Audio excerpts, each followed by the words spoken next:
aujourd'hui on est au Phuket Farmers Club. Ouais.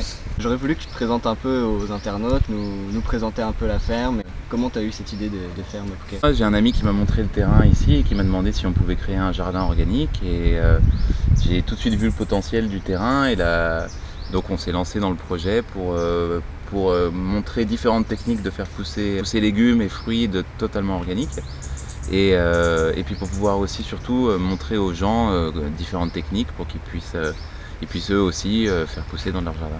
Au niveau de l'installation, ça a pris beaucoup de temps à s'installer ici, ça a été difficile? Ça a pris un peu de temps, ouais. Il y a bien dû y avoir 3-4 mois de construction entre la nurserie et puis les wicking beds et toutes les différentes structures en bambou qu'on a fait. Et en fait, le jardin est constamment en train de grandir. D'accord. Donc c'est que le début de l'aventure. Ouais. Justement, tu me parles de wicking beds.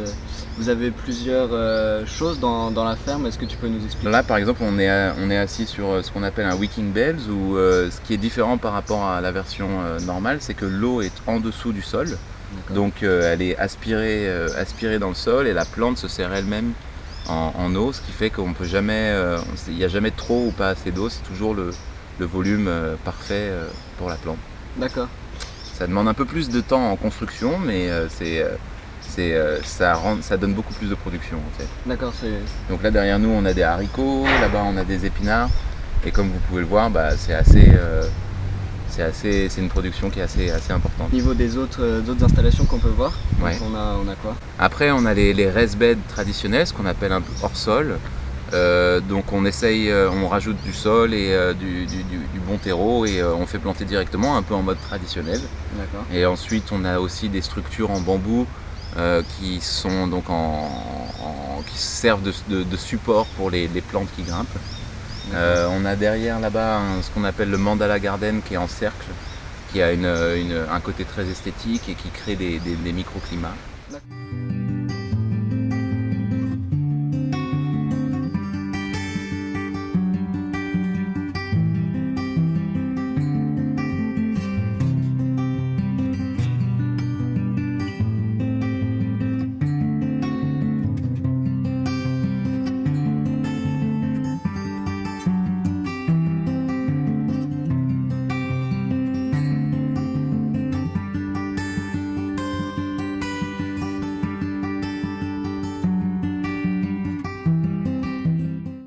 La ferme, le fonctionnement, tu as du personnel qui vient travailler? Alors du personnel, on a un personnel thaï, un staff thaï qui bosse tous les jours avec nous, et puis on a des volontaires qui viennent du monde entier, d'Amérique du Sud, des États-Unis, d'Europe, pour venir quelques semaines ici, apprendre sur le jardinage organique et participer au projet dans son ensemble. D'accord. J'ai vu que tu faisais sous forme de paniers que les gens pouvaient venir chercher. C'est ça. Tu peux m'expliquer un peu le fonctionnement? Donc les personnes qui vivent sur Phuket, il y a pas mal de gens qui sont en recherche de produits de bonne qualité, fruits et légumes de bonne qualité et organiques. Et c'est assez difficile d'en trouver. Donc nous, ce qu'on a décidé, c'est de vendre dans des paniers ce qu'on produit dans le jardin, mais aussi de créer un réseau de producteurs locaux.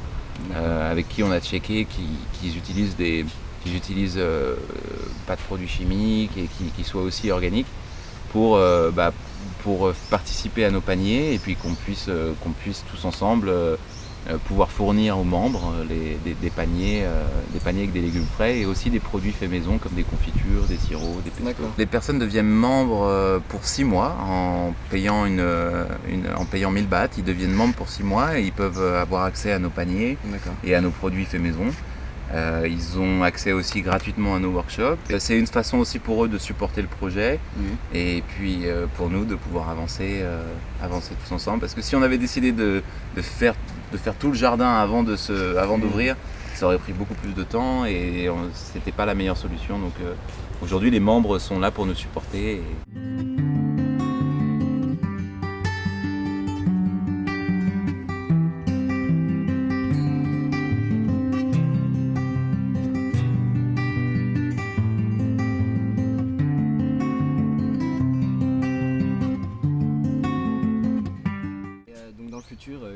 Quel projet tu aurais pour la ferme? Dans le futur, en fait, le but ultime de la ferme, c'est d'être un endroit où les gens viennent passer un bon moment. que ce soit pour apprendre des techniques de jardinage ou simplement venir passer un moment avec leurs enfants. On va aussi faire des brunchs, on va essayer de faire des séances de cinéma en plein air. Donc c'est vraiment assez polyvalent comme endroit, toujours entouré de nature, mais l'idée c'est que les gens passent un bon moment, c'est le but principal. Et donc dans 5 ans, comment tu verrais la ferme? Dans 5 ans, idéalement, je verrai la ferme bien plus grande, avec de la volaille, d'autres animaux aussi, beaucoup plus de membres que ce qu'on a aujourd'hui, évidemment, et puis un endroit, être un endroit, si tu veux, connu dans Phuket pour venir passer un moment green, quoi. Les gens veulent te contacter? Le meilleur moyen de nous contacter, c'est d'aller voir sur notre page Facebook, le Phuket Farmers Club.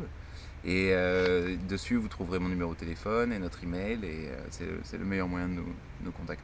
On organise aussi des ateliers tous les samedis matins pour nos membres et puis pour les visiteurs, pour apprendre aux gens différentes techniques de jardinage organique, et puis pour passer un bon moment.